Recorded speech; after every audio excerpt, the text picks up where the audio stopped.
기도합니다. 우리 청소년들을 향해서 손을 뻗어서 하나님의 사랑이 당신의 삶 가운데 저희 뒤에도 있어요. 가득하기를 축복합니다. 하나님의 은혜가 우리 가운데 가득하길 기도합니다. 우리 옆에 있는 우리 청년들을 향하여서 손을 뻗어서 하나님의 사랑이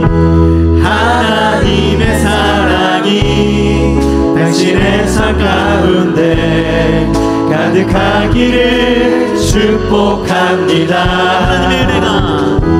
하나님의 은혜가 우리 가운데 가득하길 기도합니다. 우리 옆에 있는 분들에게 다시 한번 손을 뻗어서 하나님의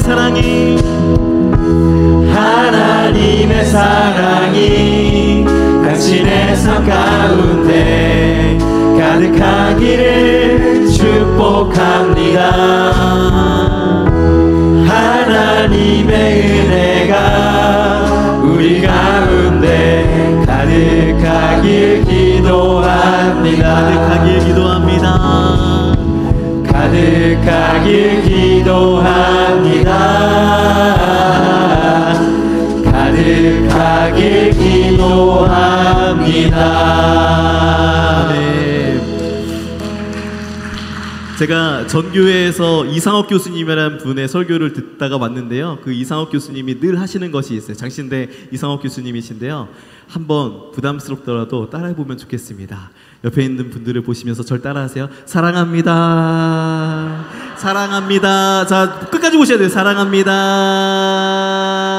하트 작은 거예요. 하트 사랑합니다. 네, 사랑합니다.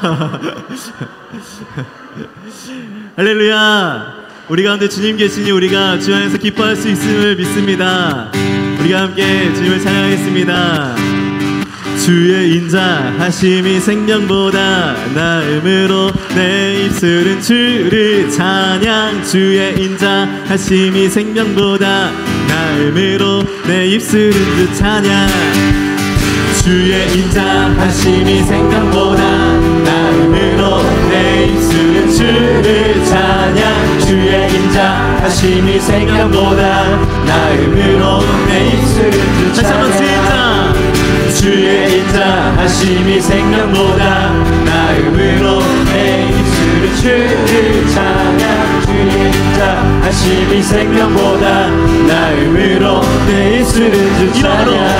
이러므로 내 평생에 주를 송축하며 주의 이름으로 인하여 내 손을 들리라.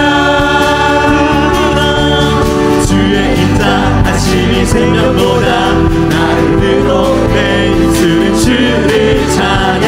주의 인자하심이 생명보다 나음으로 내 입술은 이러므로 내 평생에 주를 송축하며 주의 이름으로 인하여 내 손을 다시 한번 이러므로 내 평생에 주를 송축하며 주의 이름으로 인하여 내 손을 들리라. 주의 인자하심이 생명보다 나음으로 내 입술은 주를 찬양. 주의 인자하심이 생명보다 나음으로 기뻐하며 함께 노래 부르리. 소리 높여 할렐루야 부르리.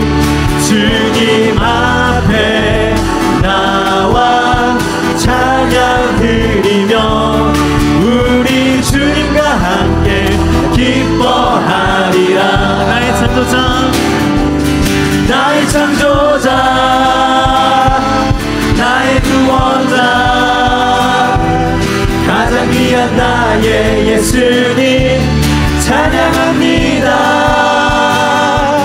나의 치료자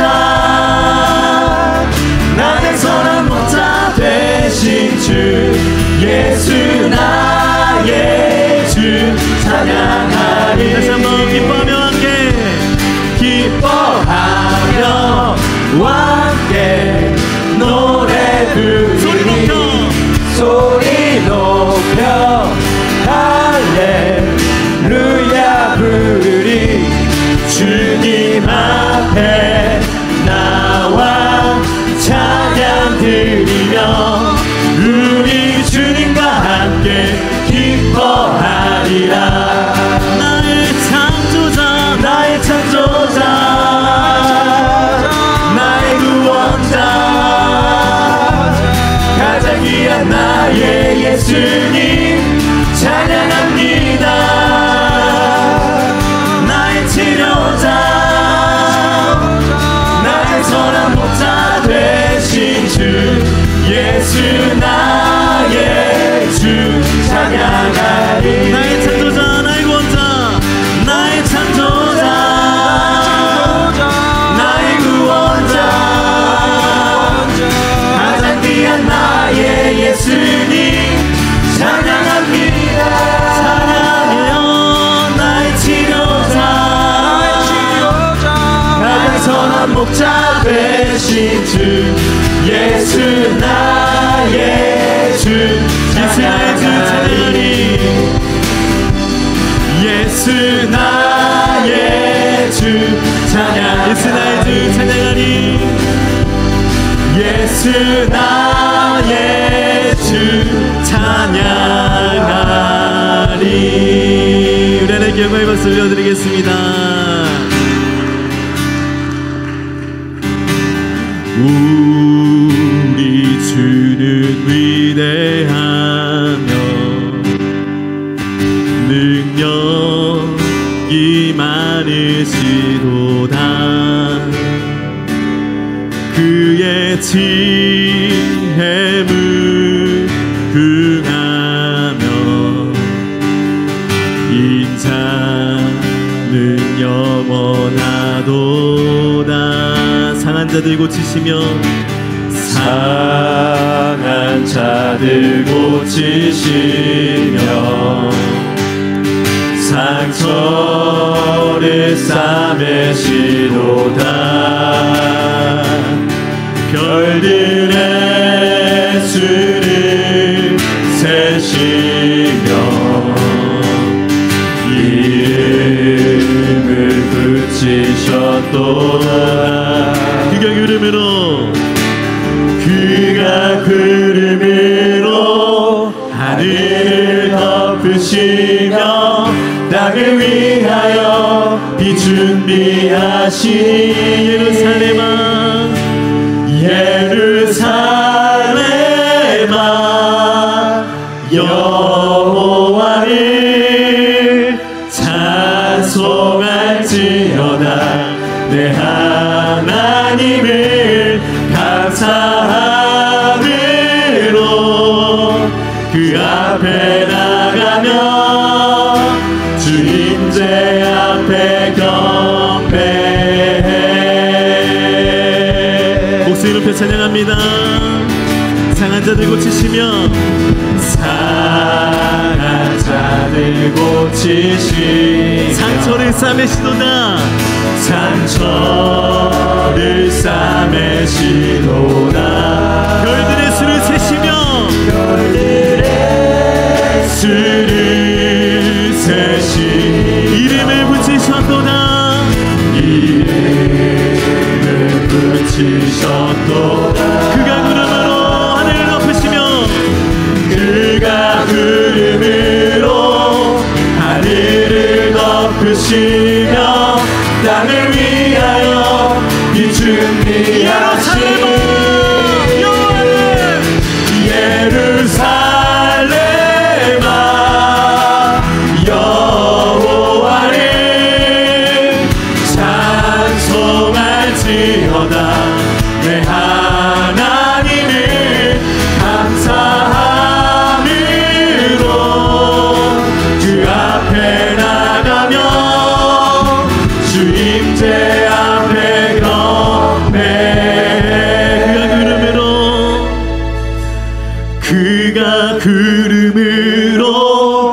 하늘을 덮으시며 땅을 위하여 비 준비하시니 그가 구름으로 하늘을 덮으시며 땅을 위하여 비 준비하시니 예루살렘아 여호와를 찬송할지어다. 내 하나님을 감사함으로 주 앞에 나가며 주 임재 앞에 경배.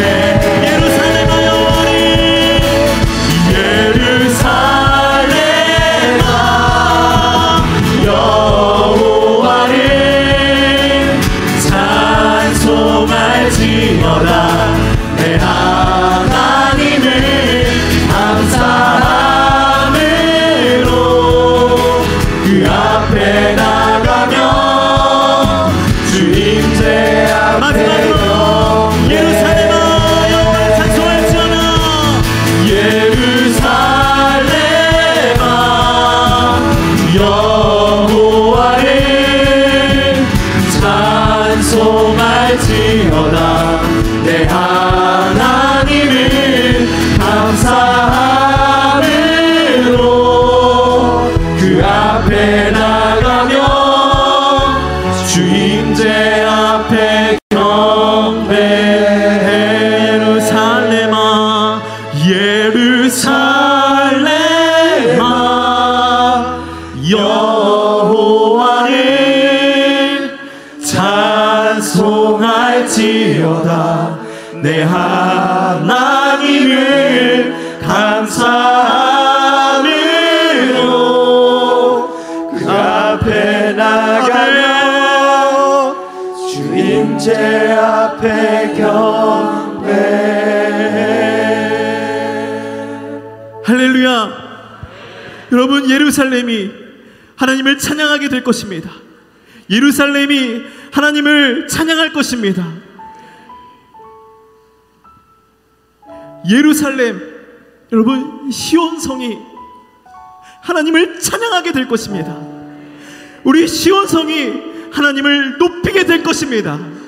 우리가 하나님을 경외할 것이며 우리가 하나님의 참된 교회를 이루어서 하나님의 영광이 될 것입니다.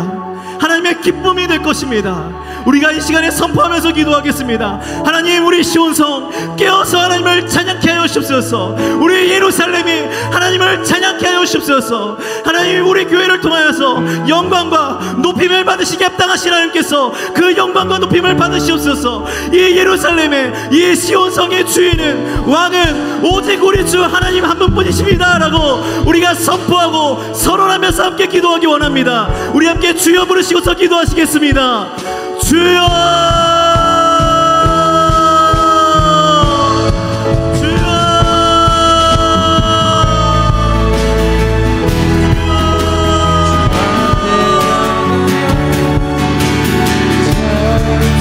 찬송할지어다.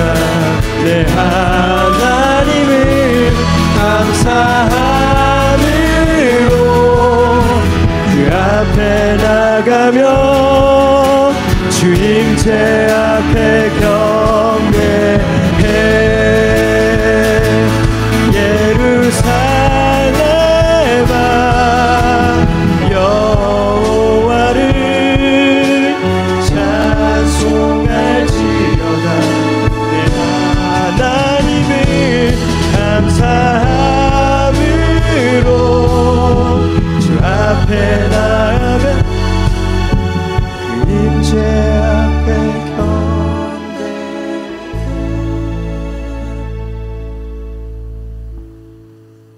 할렐루야. 우리를 만드시고 온 우주 만물의 주관자이신 하나님을 찬양합니다. 우리에게 건강과 환경을 허락하셔서 주님을 예배하는 이 자리에 불러주셔서 감사합니다. 그럼에도 불구하고 주님의 빛의 자녀들인 우리가 주의 자녀로서 합당하지 못한 모습으로 살아온 우리의 죄를 용서하여 주시옵소서. 죄인들인 우리를 의롭다고 하시는 주님, 주님의 헤아릴 수 없는 그 사랑에 힘입어 연약한 우리들이 날마다 새 힘을 얻어 주 안에서 살아가게 해 주시옵소서.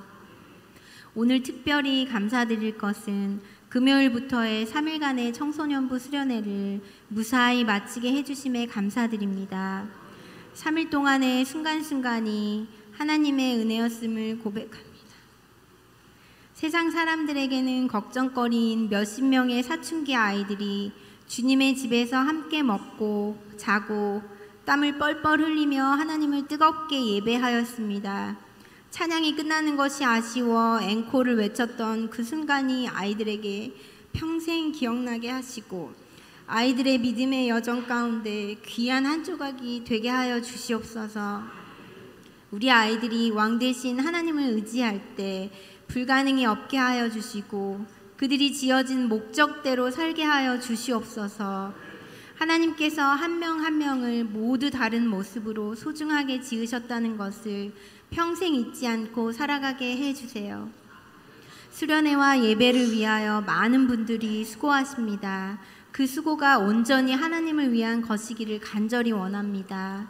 모두 축복하여 주시고 주님의 일을 할 때마다 찬양과 기쁨이 넘치게 하여 주시옵소서.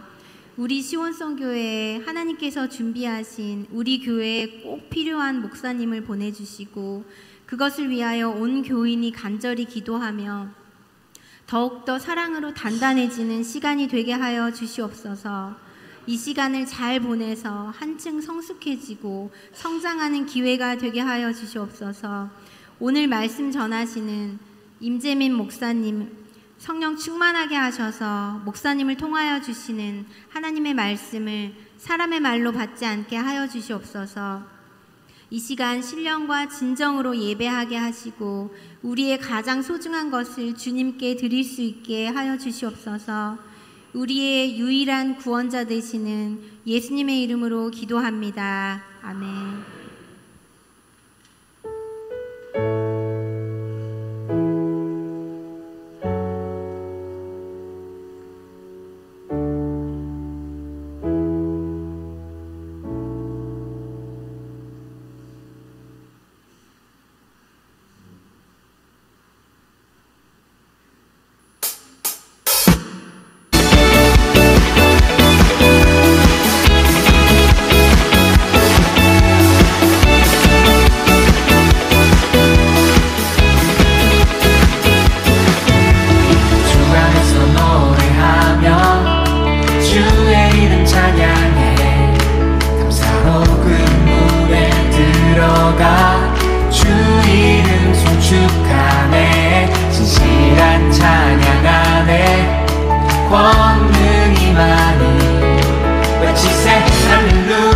손뼉치며 전능하신 주께 높이 계신 주님께 우리 여기 모인 이유 우리가 모아 주님을 높이러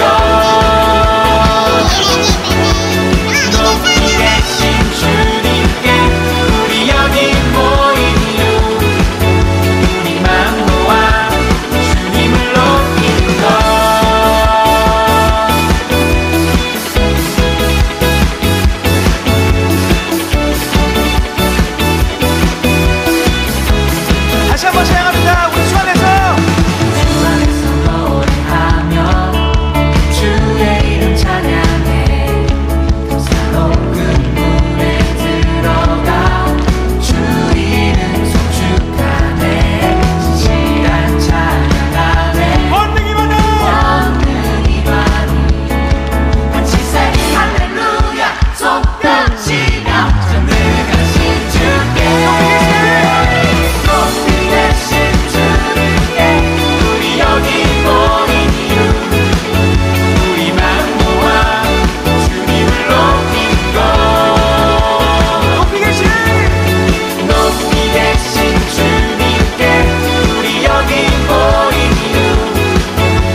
할렐루야.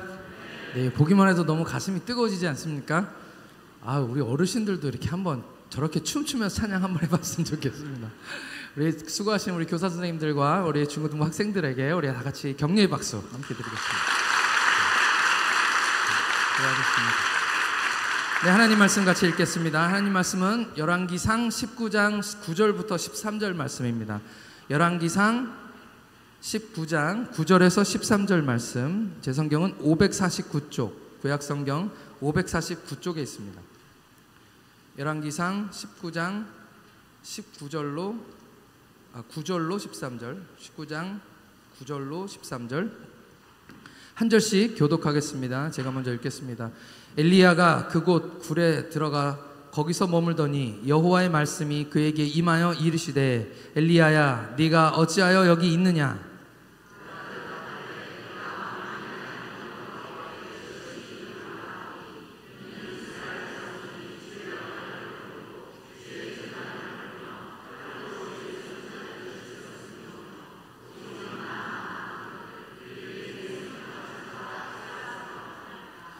여호와께서 이르시되 너는 나가서 여호와 앞에서 산에 서라 하시더니 여호와께서 지나가시는데 여호와 앞에 크고 강한 바람이 산을 가르고 바위를 부수나 바람 가운데에 여호와께서 계시지 아니하며 바람 후에 지진이 있으나 지진 가운데도 여호와께서 계시지 아니하며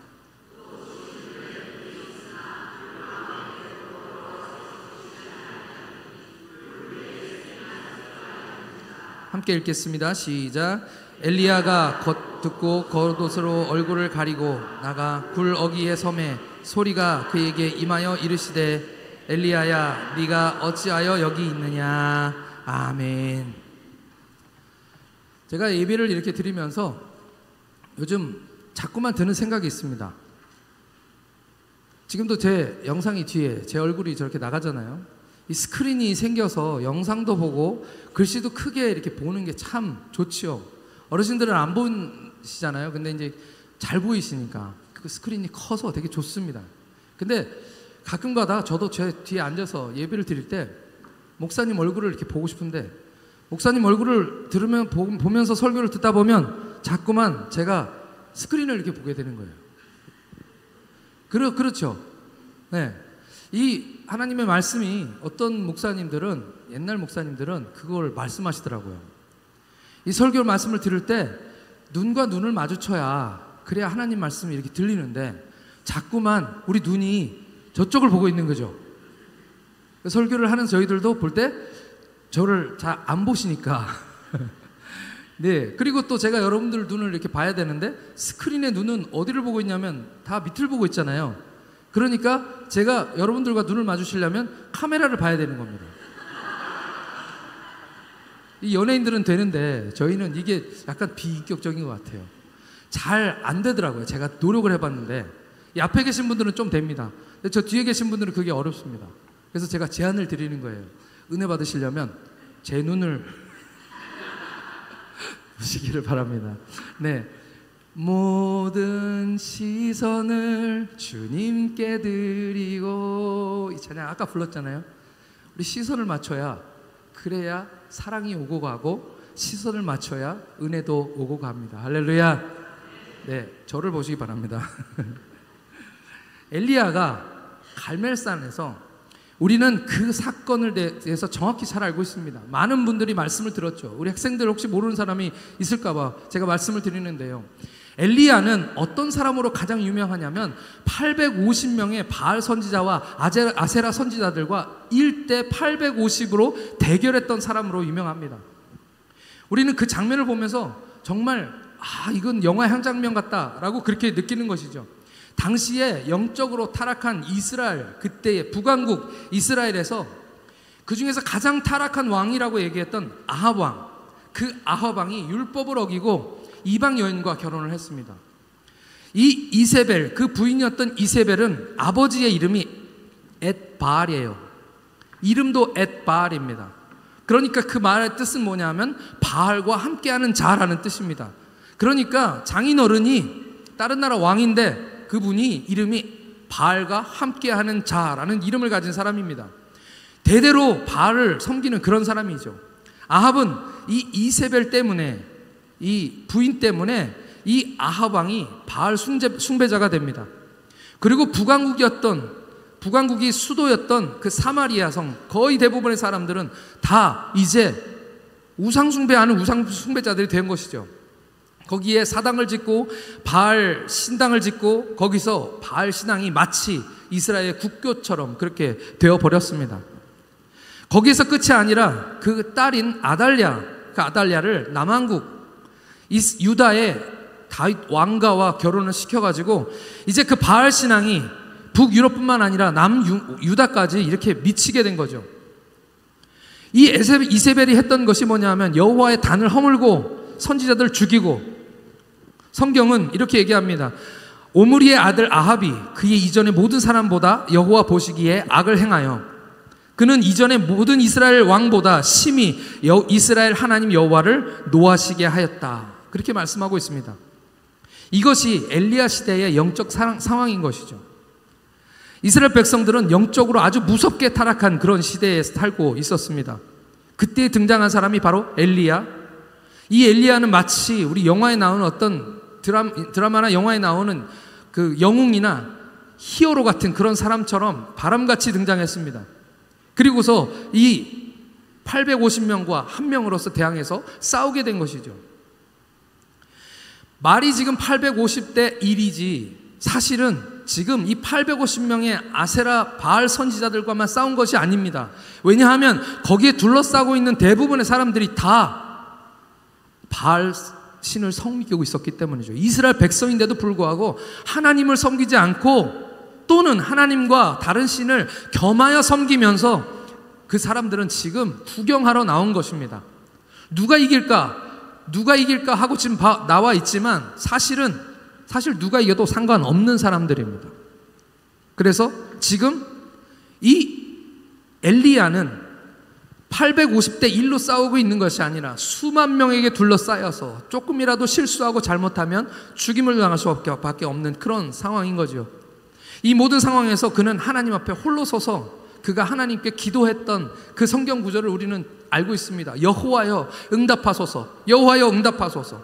이 백성에게 주 여호와 하나님이신 것이, 주 여호와는 하나님이신 것과 주는 그들의 마음을 되돌이키기를 원하시는 것을 알게 하옵소서. 그것이 바로 이 엘리야가 했던 기도입니다. 그리고 우리가 잘 아는 대로 어떻게 되었습니까? 그 기도가 끝나기가 무섭게 하늘에서 여호와의 불이 내려와서 번제물과 나무와 돌과 흙을 태우고 그 도랑에 있는 물까지 싹 말려버리는 역사가 일어나게 되었는데요. 이것은 정말 우리가 성경을 읽을 때면 짜릿하게 다가오는 그런 전율을 느낄 수 있는 장면이 아닐 수가 없습니다. 그리고 그 자리에서 사람들이 놀라죠. 당연히 그저 일개 선지자에 불과한, 이름도 듣도 보지도 못한 이 엘리야는 사람, 그 사람 한 사람이 혼자 서서 이제 사람들에게 외칩니다. 바알과 하나님 사이에서 갈팡질팡하고 난 이것도 좋아 저것도 좋아 라고 얘기하던 그 백성들을 향하여 바알의 선지자들을 다 잡아라. 그리고 그들 중에 하나라도 도망치지 못하게 하라 라고 그들을 모두 처단하는 그런 일을 일으킵니다. 여기까지만 보면 정말 대단한 일입니다. 어쩌면 우리 삶에 이런 일들이 막 일어나면 좋겠습니다. 그리고 나서 3년 반 동안이나 가뭄이 내려서 오늘 찬양처럼 비를 내리시는 하나님을 경험하게 됩니다. 이스라엘 백성들 가운데는 이것은 축제죠. 너무나도 행복한 일이 아닐 수 없습니다. 비가 내립니다. 그렇게 놀라운 부흥과 개혁을 이뤄냈던 것이 바로 엘리야입니다. 그런데 바로 그 다음 장면이 오늘 읽었던 19장의 말씀입니다. 네, 19장에서 어떻게 되었습니까? 그렇게 멋지게 사역했던 하나님의 종이 오늘 말씀을 보니까 너무 초라하게 되어 있는 것입니다. 이 엄청난 승리를 거두고 난 후에 그 이세벨이라는 그 한 명의 여자가, 물론 권세를 가진 왕비였죠. 그 왕비가 그냥 한마디 합니다. 그것이 열왕기상 19장 2절 말씀입니다. 열왕기상 19장 2절 말씀 함께 같이 읽겠습니다. 시작. 사신을 엘리야에게 보내어 이르되 내가 내일 이맘때에 반드시 네 생명을 저 사람들 중 한 사람의 생명과 같게 하리라. 그렇게 하지 아니하면 신들이 내게 벌 위에 벌을 내림이 마땅하니라 한지라. 이것이 다입니다. 뭘 액션을 취한 것도 아니고요. 그냥 한 사람을 보내서 그냥 쉽게 얘기하면, 우리말로 얘기하면 그런 거죠. 우리말에 내 손에 장을 지진다 이런 말 있잖아요. 예? 내일까지 네가 죽지 않으면 내 손에 장을 지지겠다. 근데 그런 얘기를 지금 하고 있는 것입니다. 맹세하는 거죠. 그 한마디 때문에 엘리야는 도망갑니다. 아주 멀리 도망갑니다. 아까 말씀드린 대로 이스라엘의 북왕국이라고 제가 말씀드렸습니다. 북왕국은 북쪽에 있으니까 북왕국이죠. 그런데 그가 어디까지 도망갔냐면 브엘세바까지 내려갔다고 이야기합니다. 이 브엘세바는 이스라엘의 국경 지역입니다. 왜 거기에 국경이 거져 있냐면 그 이후로는 사람들이 살 수 없는 땅, 광야가 나오기 때문이죠. 거기서부터 애굽 땅까지는 사람이 살지 못하는 땅입니다. 그러니까 지금 남쪽 경계선에 내려가서 거기다 사환을 내버려 두고 지금 여기 이 엘리야는 그보다 더 깊이 스스로 광야에 들어가게 된 것이죠. 열왕기상 19장 3절에서 4절 말씀, 그 다음 절입니다. 함께 같이 읽겠습니다. 열왕기상 19장 3절에서 4절 말씀 시작.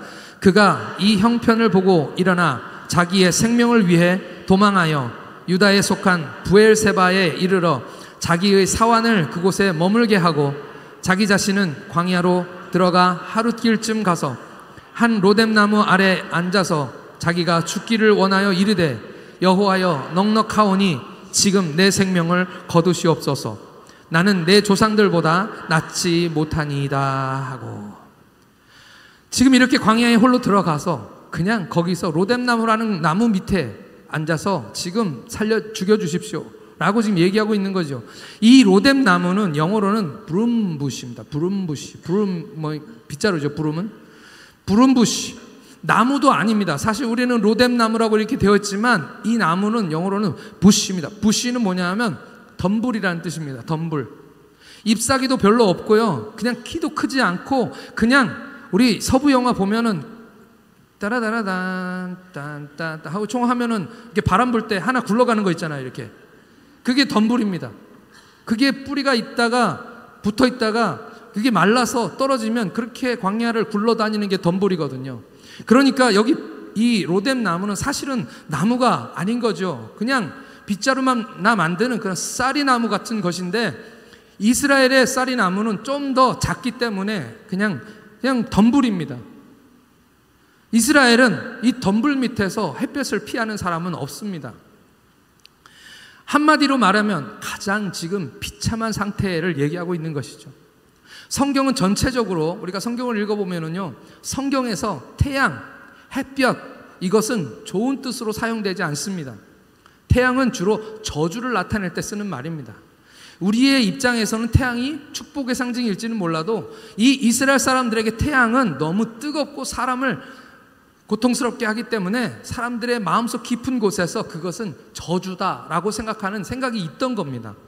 그 상대적으로 그래서 태양이 저주를 상징하면 그늘은 축복과 은총을 상징하는 것이죠.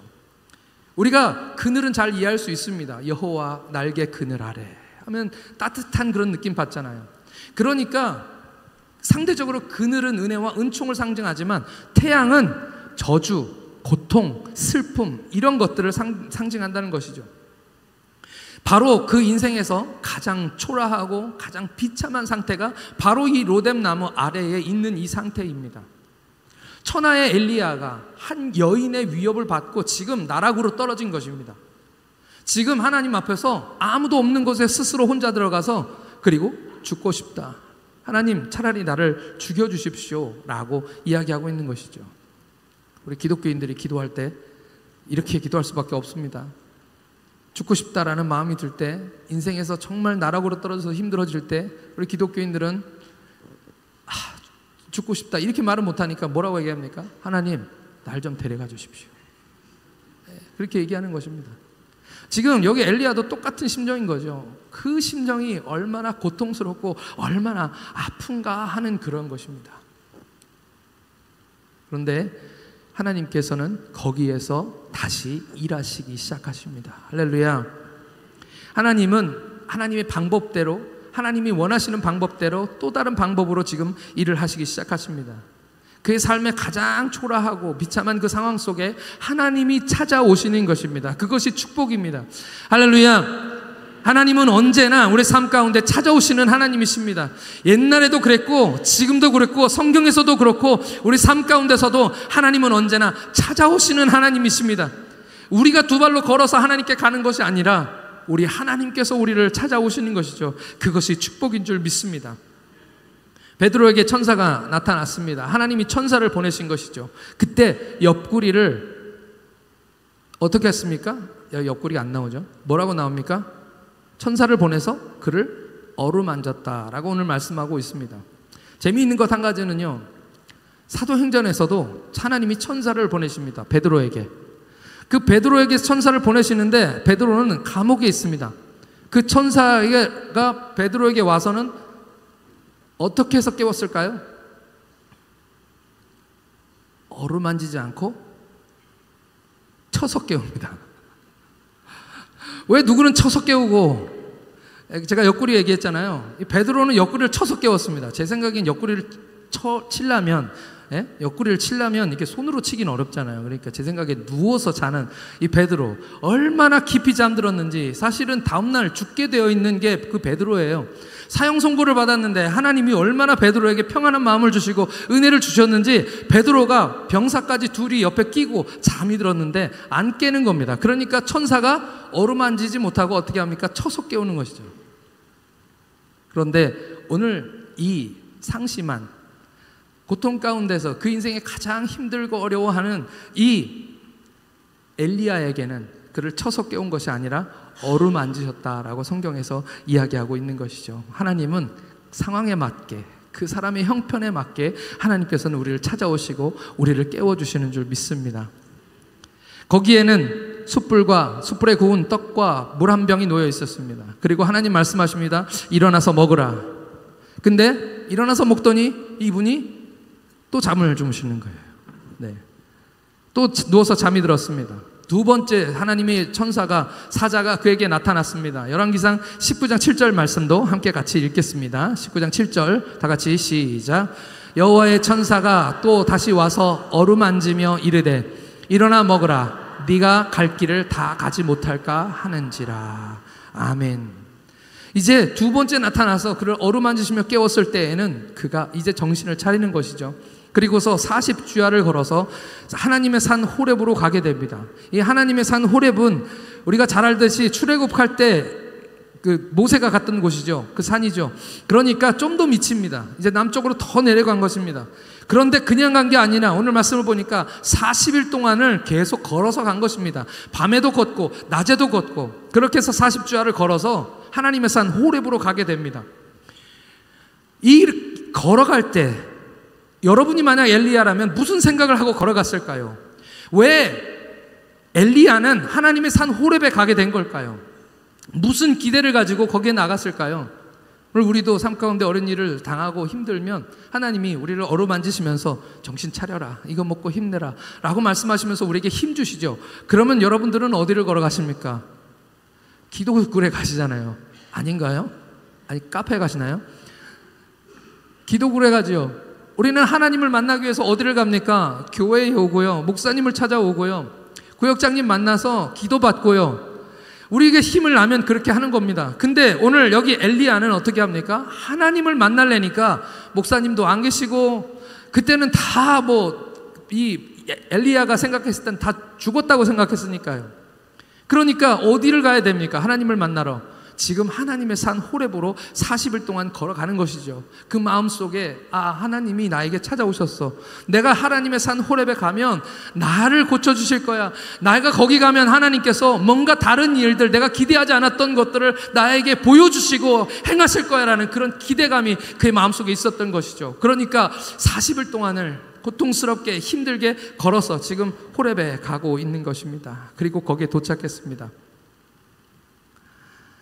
그런데 하나님의 산 호렙에 도착했을 때 하나님이 주신 말씀이 무엇입니까? 오늘 말씀의 제목입니다. 제목 한번 같이 읽어볼까요? 오늘 말씀의 제목입니다. 네, 주보 보시고 네가 어찌하여 여기 있느냐? 하나님이 물으시는 겁니다. 아니 내 동 깨워서 여기까지 오게 하셨는데 하나님이 물어보시는 거예요. 너 왜 왔어? 너 여기 왜 있는 거야? 라고 물어보시는 것입니다. 이 말씀이 무슨 뜻일까요? 잘못 왔어. 여기 오는 거 아니야. 너 딴 데로 갔어야지. 라는 그런 말씀일까요? 왜 여기 있느냐에 대한 질문. 그 질문을 받은 엘리야가 이제 하나님께 대답하는 것이 19장 10절 말씀입니다. 한번 같이 뭐라고 대답하나 한번 들어보십시오. 하나님이 엘리야에게 너 왜 여기에 있느냐라고 물으실 때 그가 대답합니다. 10절 시작.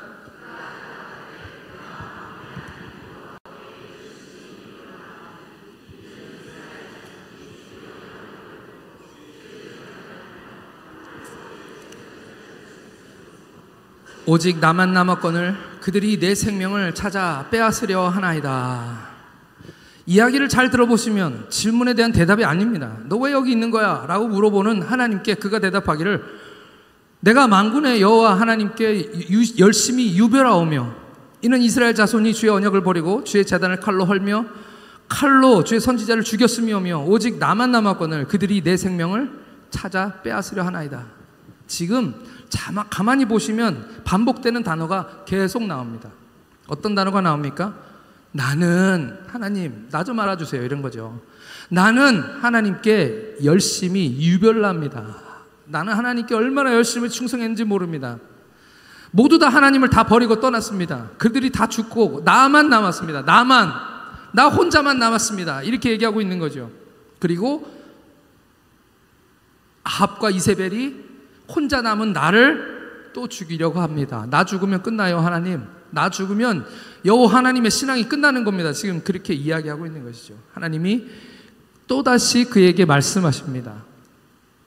그에게 말씀하시면서 너는 나가서 여호와 앞에서 산에 서라 라고 말씀하십니다.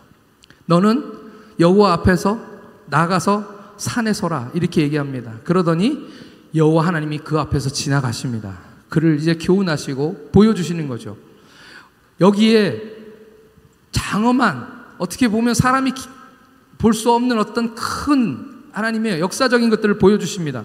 첫 번째는요, 강한 바람이 그때 너 나가서 여호와 앞에 산에 서라 이야기하고 니까 갑자기 저쪽에서 강한 바람이 확 불기 시작하는 겁니다. 저는 안 봐서 모르겠는데 뭐 태풍 같은 게 아닐까요? 돌풍 같은 게 아닐까요? 어마어마한 바람이 불기 시작하는데 그냥 바람이 아닙니다. 그것이 오늘 성경 말씀 보니까 산을 가르고 바위를 부쉈다라고 그렇게 얘기하고 있습니다. 그래서 엘리야는 자기가 기대했던 거잖아요. 그래서 그곳으로 막 달려갑니다. 달려가서 거기서 그 바람이 일어나는 곳을 쳐다보면서 마구 달려갔는데 성경에 뭐라고 나와 있냐면 거기에 여호와 하나님이 계시지 아니하더라. 어떤 마음이 들겠습니까? 내가 기대한 것이 바로 이거야. 우리 하나님의 전능하신 능력이지, 하나님의 힘이지, 이런 것들을 기대하고 거기에 갔는데 하나님이 안 계시는 겁니다. 그러니까 그의 마음이 실망하는 거죠. 뭐지? 이건 뭐지? 왜? 하고 있는데 저쪽에서 또 이번에는 뭐가 나타납니까? 네, 지진이 일어납니다. 갑자기 땅이 갈라지더니 우르르 쾅쾅 하면서 온 땅이 진동하고 막 흔들리기 시작합니다. 희색이, 얼굴에 희색이 만연해서 그렇지 우리 하나님이 이 정도지 하고 얘기하면서 또 그곳으로 막 달려갑니다. 근데 거기에도 하나님이 계시지 않았다. 그럼 마지막에 무엇입니까? 불이 나타납니다. 큰 불이 일어납니다. 그 불이 어떤 건지 잘 모르지만 엘리야는 그 불이 뭔지 알고 있습니다. 그 불이 뭡니까? 엘리야는 그 불을 경험한 사람이잖아요. 갈멜산에서 850명과 싸울 때 그때 여호와의 불이 하늘에다 내려서 그 모든 것을 불사르게 되는 것입니다. 그 불이 거기에 있는 것을 보았습니다. 그러니까 거기에 하나님이 계시겠지 하고 또 막 달려갔는데 거기에도 여호와께서 계시지 아니하더라. 이게 다 무슨 일입니까? 하나님은 무슨 말씀을 하시려고 엘리야에게 지금 바람과 지진과 불로 그 앞에서 보여주셔놓고 하나님께서는 그 가운데 나타나시지 않은 것일까요? 그런데 그때 세미한 음성, 세미한 것이 소리가 들립니다. 성경은 그냥 세미한 소리니까 무슨 소리라고 나오는지 저는 잘 모르겠습니다. 근데 세미한 소리가 그의 귀에 들리기 시작합니다. 그 세미한 소리가 말씀하시는 것이 오늘 말씀의 13절입니다. 19장 13절 말씀 함께 읽겠습니다. 시작. 엘리야가 듣고 겉옷으로 얼굴을 가리고 나아가 굴 어귀의 섬에 소리가 그에게 임하여 이르되 엘리야야 네가 어찌하여 여기 있느냐. 미치고 환장할 노릇이죠. 계속 똑같은 것만 물으시는 것입니다. 그 엄청난 일을 눈앞에 보여주시면서 이것이 내가 기대한 하나님의 전능하심이고 역사라고 생각하면서 그가 거기에서 세미한 음성을 들었는데 하나님이 또 똑같은 말씀하시는 것입니다. 엘리야야 네가 어찌하여 여기 있느냐. 엘리야는 이세벨이 무서워서 죽을까봐 도망친 것이 맞습니다. 그렇죠? 죽을까봐 무서워서 도망친 것입니다. 하지만 정작 엘리야를 무너뜨린 것, 저는 이세벨 때문이 아니라고 생각합니다. 무엇이 그를 넘어뜨리고 그를 무너뜨리게 만들었을까요? 그를 무너뜨린 것은 엘리야 자신이라고 저는 생각합니다. 첫 번째, 하나님께서 네가 어찌하여 여기 있느냐라고 물었을 때 그가 뭐라고 대답합니까? 그가 대답은 한마디로 요약하면 내가요 하나님, 내가요.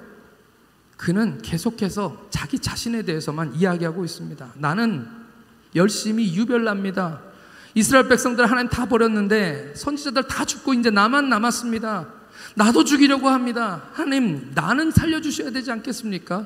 나 그게 지금 엘리야가 가지고 있는 모든 것일 수 있는 것이죠. 나는 하나님 내 조상보다 낫지 않습니다. 아까는 살려달라 하더니 이제는 날 좀 죽여달라고, 이제는 내 생명을 걷어가 주십시오. 지금 상대하고 있는 것은, 그가 상대하고 있는 것은 이세벨도 아니고요, 이스라엘 백성들도 아닙니다. 지금 이 엘리야가 상대하고 있는 것이 누구입니까? 이 광야에 혼자 스스로 걸어 들어가서 아무도 찾지 않는 그곳에 혼자 걸어 들어가서 지금 엘리야는 자기 자신만을 지금 상대하고 있는 것이죠. 하나님은 이미 그에게 말씀하셨습니다. 그가 어디에 서야 할지. 오늘 읽은 말씀입니다. 오늘 말씀 11절 말씀 한 번 더 읽겠습니다.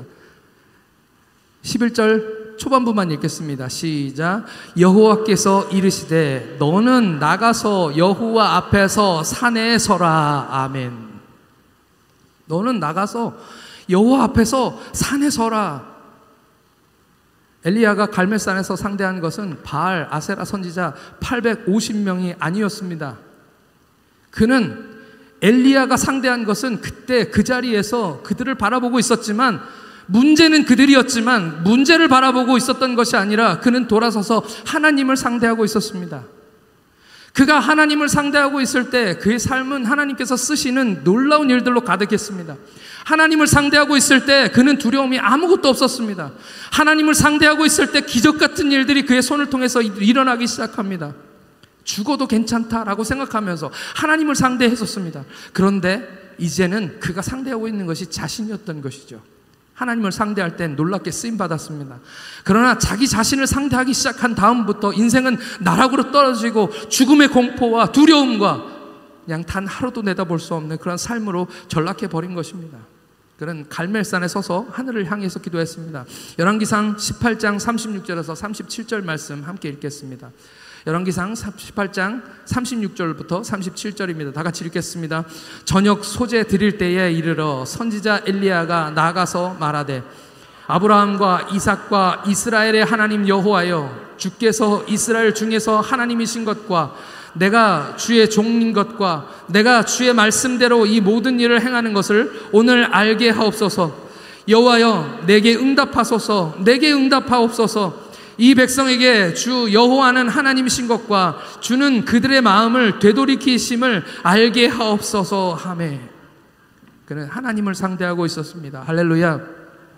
이것이 영적 전쟁에서 이기는 방법입니다. 우리가 하나님 말고 다른 것을 상대하는 것, 그것을 우리는 우상이라고 부르는 것입니다.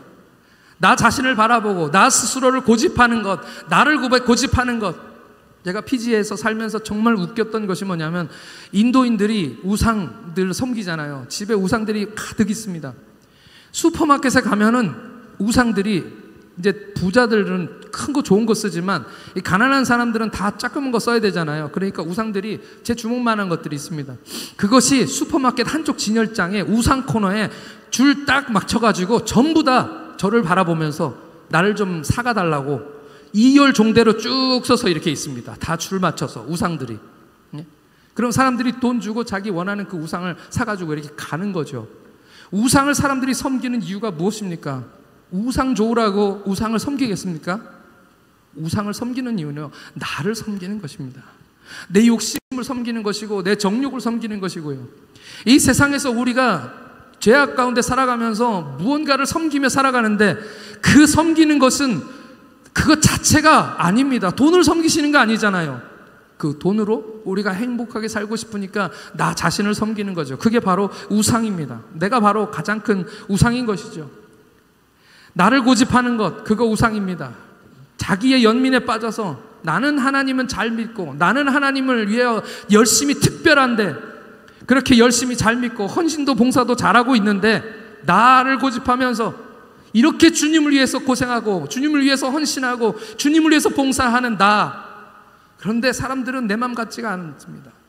다들 막 다 못하는 것 같고 다 가짜 같고 나만 진짜 같고 다 잘못하고 있는 것 같고 나만 특별히 잘하는 것 같고, 그것이 우상이라고 오늘 우리에게 말씀해 주시는 것이죠.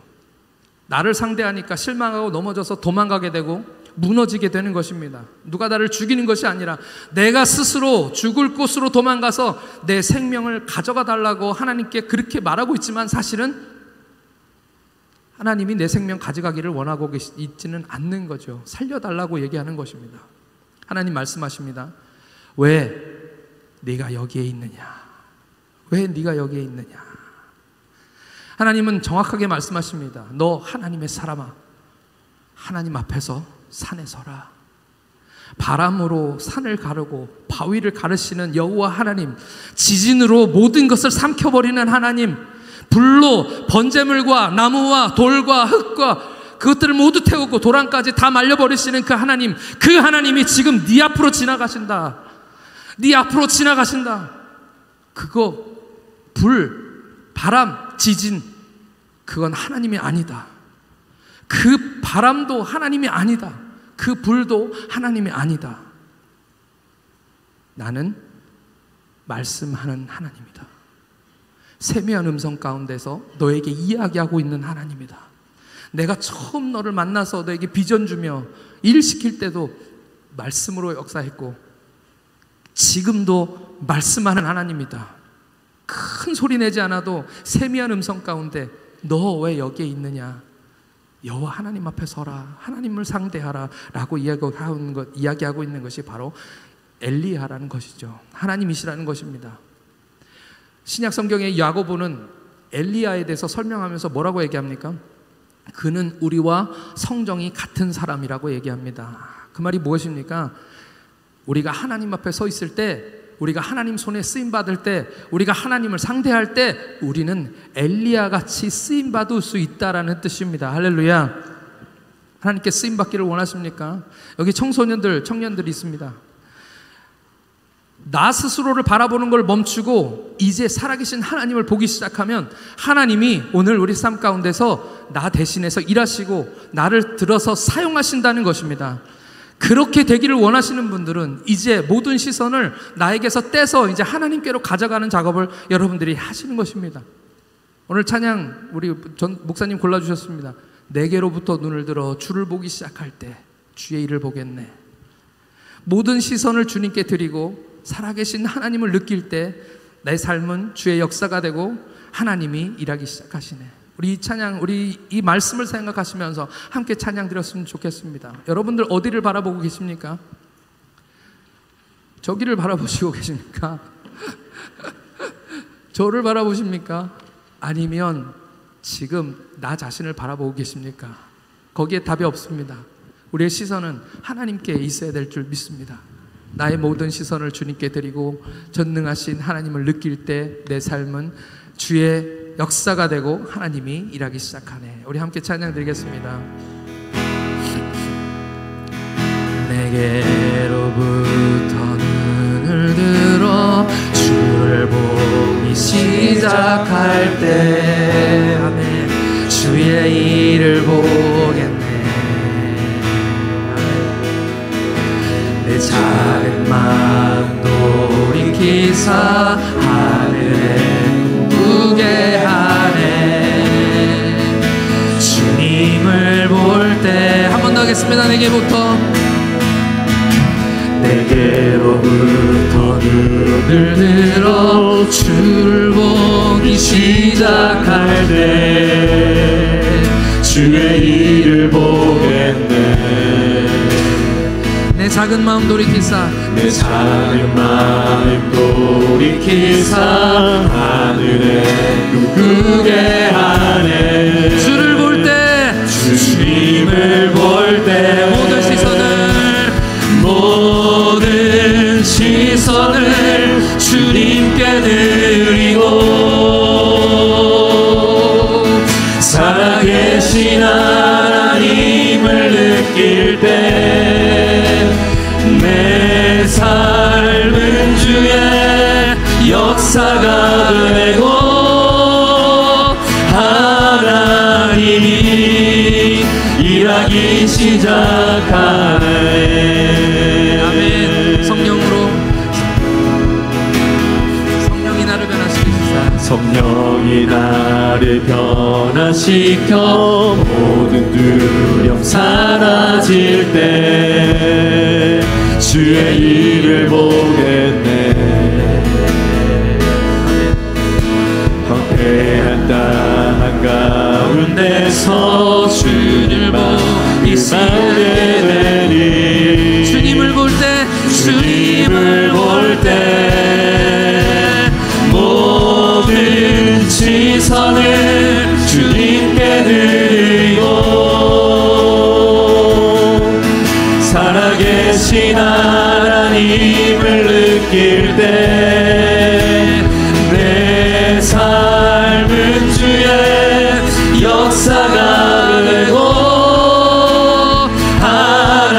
하나님이 일하기 시작하네. 모든 시선을 주님께 드리고 모든 시선을 주님께 드리고 우리 하나님만 바라보시면서 찬양하겠습니다.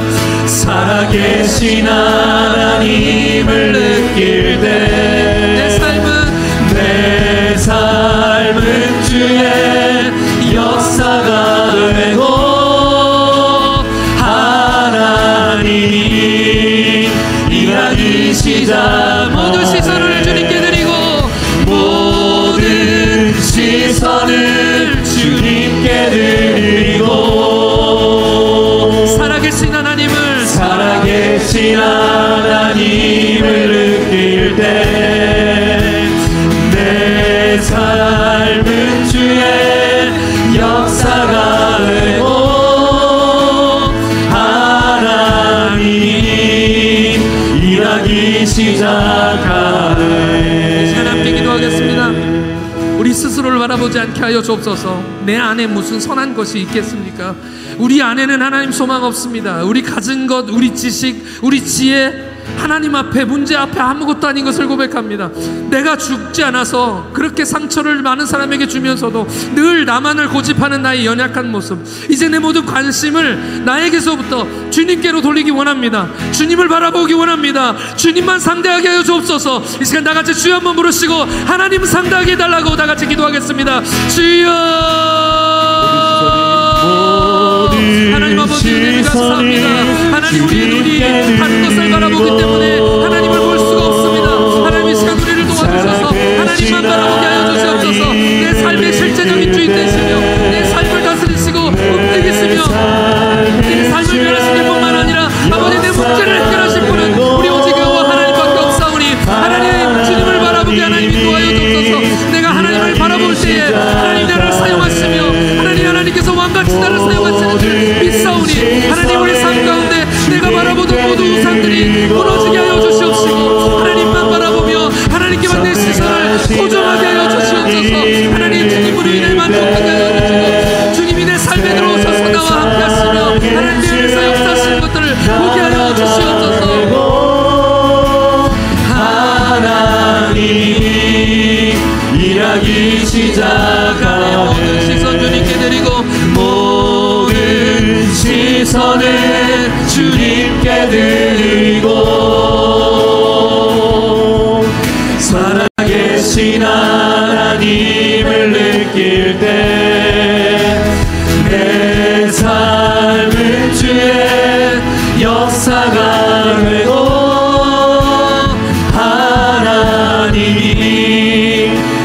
일하기 시작하네.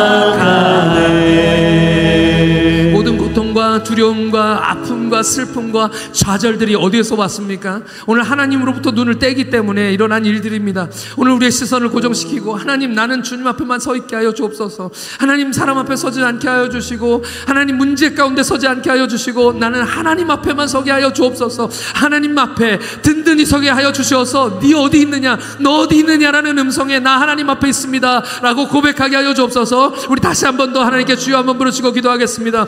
주여, 하나님, 이 시간 주님께서 우리에게 은혜를 더하여 주시옵소서. 아버지 하나님, 우리 삶 가운데 하나님 앞에 서지 못하였기 때문에 많은 문제들이 우리 삶 가운데 있었음을 고백합니다. 하나님, 이제는 돌아가게 하여 주시고, 하나님 말씀하시는데 네가 어디에 있느냐, 네가 왜 여기에 있느냐라고, 어찌하여 여기 있느냐라고 우리에게 부르시는 그 음성에 반응하게 하여 주시옵시고, 내가 내 자리를 떠나서 이제 하나님 앞에 서게 하여 주옵소서. 여호와 앞에 서게 하여 주시옵시고, 그래서 아버지 하나님의 문제들 앞에서 벗어나게 하여 주시옵시고, 하나님 내 삶의 모든 많은 문제들 가운데서 벗어나게 하여 주시옵시고, 여호와 하나님만 바라보며 하나님의 뜻을 구하며 하나님을 찾아가도록 하는 우리 삶 가운데 역사하여 주시옵소서. 하나님, 그 자비신 하나님의 신을 믿습니다. 하나님, 주님이 우리를 위해서 하시며 오늘 우리 삶 가운데서 역사하시는 하나님의 신을 하나님이 일하기 시작하네. 하나님 아버지, 이 시간 우리의 연약한 눈을 들어 주님을 바라봅니다. 우리의 닫혀진 눈을 열어 주옵소서. 죄와 어둠으로 껍질이 덮여 생명 대신 주님을 바라보지 못하는 우리의 닫혀진 눈을 열어 주시옵소서. 자꾸만 나 자신을 바라봅니다. 스스로 죄인임을 알면서도, 난 아무것도 아니라는 것을 알면서도 실패와 낙심 속에서 스스로 광야로 나를 내몰고 늘 넘어지고 그러면서도 포기하지 못하는 나의 못난 내 모습, 그 불쌍히 여겨 주시옵소서. 이젠 내게로부터 눈을 들어서 주를 보기 시작하게 하여 주시옵소서. 주님 바라볼 때 주님이 일하시기 시작하시는 줄 믿습니다. 주님 바라볼 때 주님께서 우리를 통해서 일하심을 믿습니다. 모든 시선을 주님께 드리게 하여 주시고, 모든 시선을 방해하는 어떤 것도 다 무너지게 하여 주시고, 오직 주님만 바라보게 하여 주시옵소서. 주님을 볼 때 모든 어둠들이 떠나갈 줄 믿습니다. 주님을 바라볼 때 나를 향한 집착과 교만함이 무너지게 될 줄 믿습니다. 우리의 시선을 주님께만 고정하게 하여 주시고, 우리 주님께만 순종하고 주님께만 예배하게 하여 주시옵소서.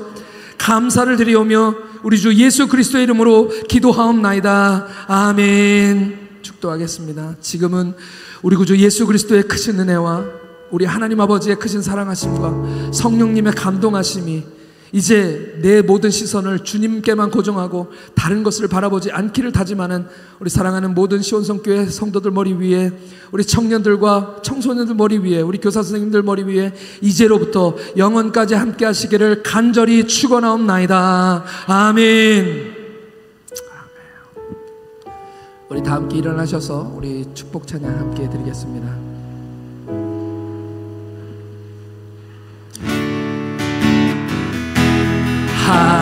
하나님 사랑의 눈으로 너를 어느 때나 바라보시고, 하나님인 사랑 비로소 언제나 너에게 기울이시니 어두움에 밝은 빛을 비춰주시고, 너의 작은 시름에도 응답하시니 너는